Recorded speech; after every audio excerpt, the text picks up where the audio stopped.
Hi అండి అందరికీ.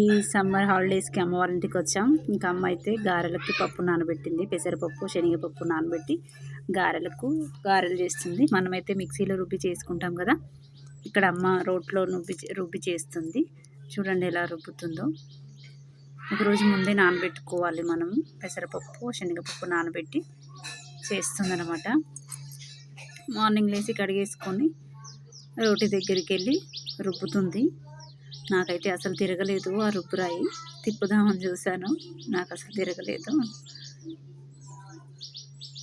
అమ్మాయి మంచి రుబ్బి చేసింది, చాలా బాగా చేస్తుందండి. ఇంకా ఊర్లలో చూడండి కోళ్ళు ఎలా కనిపిస్తున్నాయో, కోళ్ళు అవి ఇవి అన్నీ కనిపిస్తాయి మనకి. చాలా బాగుంటాయి ఫ్రెండ్స్. నచ్చితే మీరు ఇలా ట్రై చేయండి, చాలా టేస్టీగా ఉంటాయి. ఇంకా మావాడు కాసేపు రుబ్బాడు. ఇంకా మా అమ్మ చెప్తూ ఉంటే ఇంకా పచ్చిమిర్చి వెల్లుల్లి కరివేపాకు అవి వేస్తున్నాడు. పచ్చిమిర్చి వెల్లుల్లి రెబ్బలు సాల్ట్ వేసుకొని రుబ్బుకోవాలి.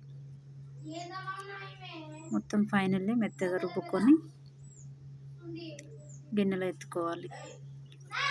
ఇదిగోండి వాడు రుబ్బుతున్నాడు కాసేపు. చూడండి ఎలా రుబ్బుతున్నాడు మావాడు సరదాగా. ఆల్మోస్ట్ పప్పు అయితే అయిపోయింది రుబ్బడం. ఇంకా గిన్నెలోకి ఎత్తేసి టేస్ట్ సరిపోయిందా లేదో చూస్తున్నాడు. ఉప్పు సాల్ట్ సరిపోకపోతే కొంచెం సాల్ట్ వేసుకొని అందులో అల్లం పేస్ట్ జీలకర్ర కొత్తిమీర ఇంకా ఆనియన్స్ కావాలనుకుంటే ఆనియన్స్ వేసుకోవచ్చు. ఇంకా ఇది ఎండలు కదా, ఎండాకాలం ఎండలు మండిపోతున్నాయి. ఆనియన్స్ వేస్తే ఖరాబ్ అయిపోతాయి అని చెప్పేసి ఆనియన్స్ వేయలేదు. ఇంకా అలా కలిపేసుకొని అమ్మ గారెలు వాయి అయితే వేస్తుంది.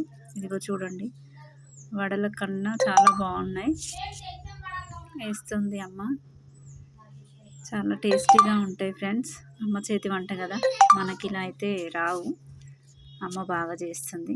నా ఛానల్ ఫస్ట్ టైం చూస్తున్నట్టయితే ప్లీజ్ సబ్స్క్రైబ్ చేసుకోండి ఫ్రెండ్స్, ఓకేనా. అదిగో పిల్లలు తినేస్తున్నారు మార్నింగే.